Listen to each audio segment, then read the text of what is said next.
हैं, ये भारत देश है और आप जानते हैं इनकी मनोमंशा क्या है, हिंदू राष्ट्र बनाने की है। क्या हिंदू राष्ट्र बनेगा? हिंदू राष्ट्र अगर बन जाएगा तो फिर भी अंग्रेज़ों का शासन होगा। 1400 साल इस्लामियों ने शासन किया, मुगलों ने शासन किया और 150 साल से लगभग अंग्रेज़ भी करके गए। डॉक्टर बाबा साहब आम्बेडकर आए, उन्होंने संविधान लिख कर दिया कि हम ऐसे चलाएंगे, तब स्वतंत्र भारत हुआ। बाबा साहब स्वतंत्रता के फर्स्ट सेनानी रहे हैं और नहीं तो सेनानी बहुत सारे हुए हैं, लेकर चले हैं। पर बाबा साहब ने के कहने पर क्या मैं संविधान मैं लिख कर देता हूँ कि मैं इस प्रकार से मेरे देश को चलाऊंगा, और उन्होंने लिख कर देकर हमारा भारत स्वतंत्र हुआ, अंग्रेज चले गए। तो ये है, आज ये व्यवस्था लाना चाहते हो, समता और समानता लाओ। अपना संविधान में क्या कहते हैं? हम समता और समानता चाहते हैं, हम बंधुत्व चाहते हैं, हम न्याय चाहते हैं। तो ये कहाँ प्रस्तावना कहाँ गई है? संविधान की मूल प्रस्तावना का तुम पालन नहीं करते हो। अपराधी को पूर्णिमा जी, आपने कहा कि हिंदू राष्ट्र बनाना चाहते हैं। आपने इस समय एक नाम सुना होगा, बागेश्वर बाबा धीरेन्द्र शास्त्री। अभी फिलहाल में वो पटना में कार्यक्रम कर रहे थे, 13 से 17 5 दिन का। लाखों की संख्या में भीड़ हुई, हर मंच पर वो जाते हैं, महाराष्ट्र भी गए, तमाम जगहों पे, मध्य प्रदेश से हैं। कहते हैं हिंदू राष्ट्र बनेगा, हिंदू राष्ट्र बनाकर ही मानेंगे। तो इसके लिए अगर मैं सवाल करता हूँ भंते पूर्णिमा जी से, तो वो क्या कहेंगी, हिंदू राष्ट्र सही या गलत? देखिए, हिंदू शब्द ही गलत है।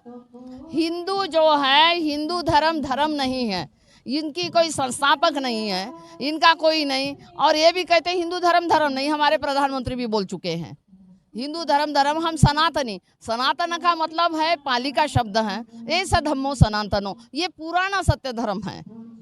ये नहीं निसर्ग से दिया हुआ, नेचर ने दिया हुआ निसर्ग, सत्य को ही सनातन कहा जाता है, पुराने सत्य को। तो आप बताइए, हिंदू धर्म ही नहीं है तो हिंदू राष्ट्र बनेगा कैसे?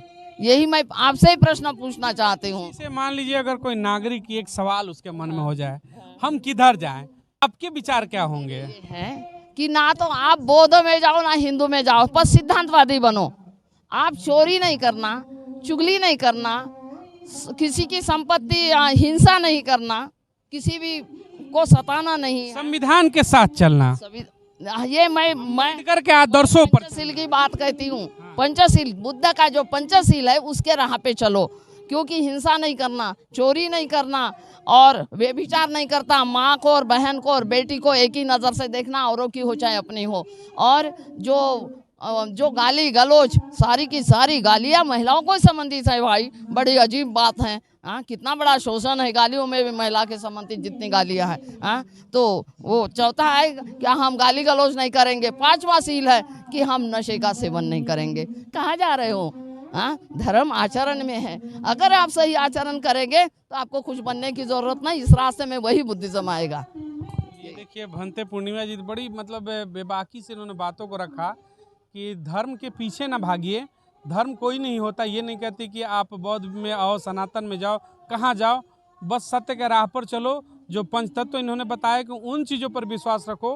तो ये तमाम चीज़ों को अगर आप अपने जीवन में अपनाते हैं तो वही सच्चा मतलब जीवन है और वही सच्चा धर्म है और न्याय की। धीरेन्द्र शास्त्री की बात है भाई, धीरेन्द्र शास्त्री भी माँ के कोख से पैदा हुआ है। हम विज्ञान को मानते हैं, इसकी खोपड़ी कहाँ से विज्ञान पैदा हुई है भैया, ये देने वाले वो सारा ही जानता। मैं तो करते इसी पार्लियामेंट स्ट्रीट में उसका खड़ा किया जाए और वो सारा जानता है और वो पार्लियामेंट की भी रक्षा कर लेगा। तो मान लेंगे, हमारे सारे सिक्योरिटी वाले हमने घर में बिठाएंगे, हमारा पैसा बचेगा और पाकिस्तान में हमारी फोर्स है ना, वहाँ जाकर उसका भेज देंगे। और भाई तू देख ले, हमारी वहाँ फोर्स का पैसा खत्म होगा, बचेगा। क्योंकि मेरे पिताजी में मिलिट्री एमिनेशन डिपो में थे, वो वैगन भर के गाड़ियाँ भेजते थे वहाँ पाकिस्तान के 71 की लड़ाई में, और भाई वहाँ मेरा ईएमई में थे और वहाँ लेकर वो रणगाड़े ठीक करने जाते थे। तो हमें पता है कि कैसे कैसे माँ बहनें उनकी रोती रहती। तो कम से कम हमारी माँ बहनें सुरक्षित रहे, धीरेन्द्र जाए और हमारी रक्षा कर ले तो मान लिया जाएगा, हमारी फौज हम लेकर। भंते पूर्णिमा जी निवेदन करती हैं और मतलब निमंत्रण भेजती हैं बागेश्वर बाबा को, आइए जंतर मंतर पर और बैठते हैं साथ में।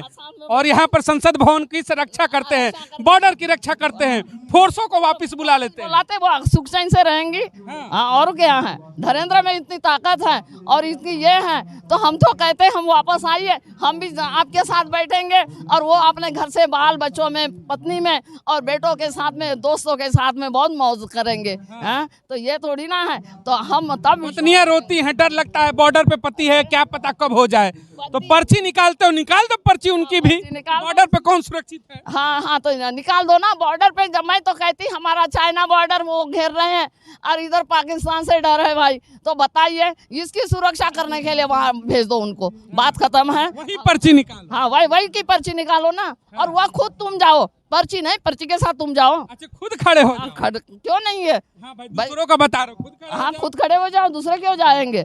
हाँ, तो यही है, तो मेरा देश सुरक्षित रहेगा। मैं तो देश के लिए लड़ती हूँ। भंते पूर्णिमा जी एकदम कह रही हैं चैलेंज है, आ जाइए, देखते हैं कितना पावर है पर्चियों में, आइए बॉर्डर पर भेजते हैं, फोर्स हटा देते हैं। भाई फोर्स की क्या जरूरत है?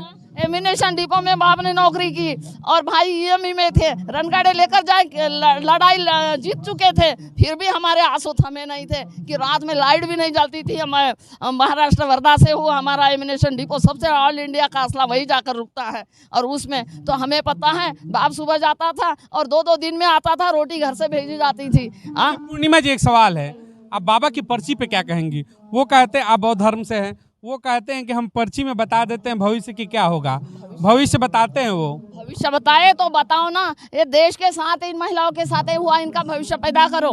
हाँ, फिर तो ये जो है कि हमारी बहन बेटियां सुरक्षित क्यों नहीं, क्यों भाई रेप हो रहे हैं, उनके क्यों नहीं पर्चियां निकल रही हैं? हाँ, ये बताओ, उनका भाई तो जेल में चला गया है, हाँ, उसकी पर्ची कहाँ गई थी? हाँ, और वो क्या अन्न नहीं खाता है क्या? पर्ची किसी की भी निकाल दो, जो भी है यहाँ न्याय के लिए, ये महिला बैठी, उनको न्याय के लिए बैठना ही नहीं पड़ेगा। जो पर्चियाँ निकाले तो ये भी तो पर्चियाँ निकाल, बेचारी आंसू बहा रही, देश के लिए मेडल जीत कर लाई। हाँ, और उसके लिए कोई पर्ची नहीं निकल आई क्या?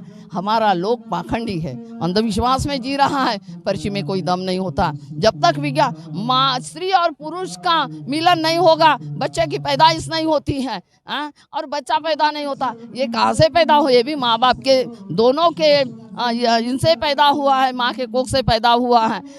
और ये ऐसे बांटेंगे तो हमारे लोग तो पहले मुँह से पैदा होते। हनुमान जी थे, किसी ने उनके ऊपर एक शब्द नहीं। सूर्य भगवान, हनुमान भगवान, हनुमान ने सूर्य को निगल रहा, भगवान को भगवान, आज तक किसी ने प्रश्न किया है क्या? क्या भाई एक भगवान को दूसरे ने क्यों निगल लिया है?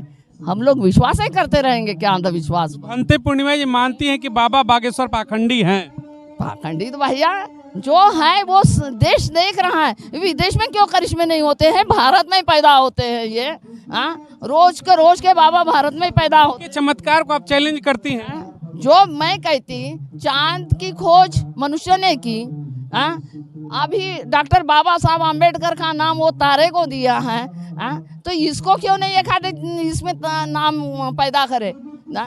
देश जो है अंधविश्वास में नहीं चलता है, देश विज्ञान से चलता है, विज्ञान के माध्यम से चलो। बागेश्वर कहते हैं कि जिसको विश्वास नहीं है, जैसे कि भंते पूर्णिमा जी हैं और तमाम लोग हैं, तो कहते हैं कि हम चैलेंज करते हैं, आप हमारे दरबार में आपका भविष्य बता दें। क्यों जाऊँ उसके भविष्य? मैं कहती हूँ भविष्य से कुछ नहीं है, मनुष्य के कर्मों से भविष्य बनता और बिगड़ता है। अगर मैं चोरी कहूँगी तो मेरा भविष्य मैंने जेल के अंदर डाल दिया है। अगर मैंने किसी के कृतज्ञता की तो मुझे अपना देवता बनकर मुझे स्वागत होगा। बिना कर्मों से कुछ नहीं होगा, और उसके दरबार में क्या जाए? दरबार तो मिट्टी का बना हुआ है भैया।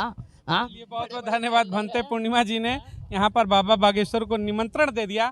आइए जंतर मंतर पर, बगल में संसद भवन है, उसके लिए भी कुछ चर्चाएं हो जाएंगी। जय हिंद।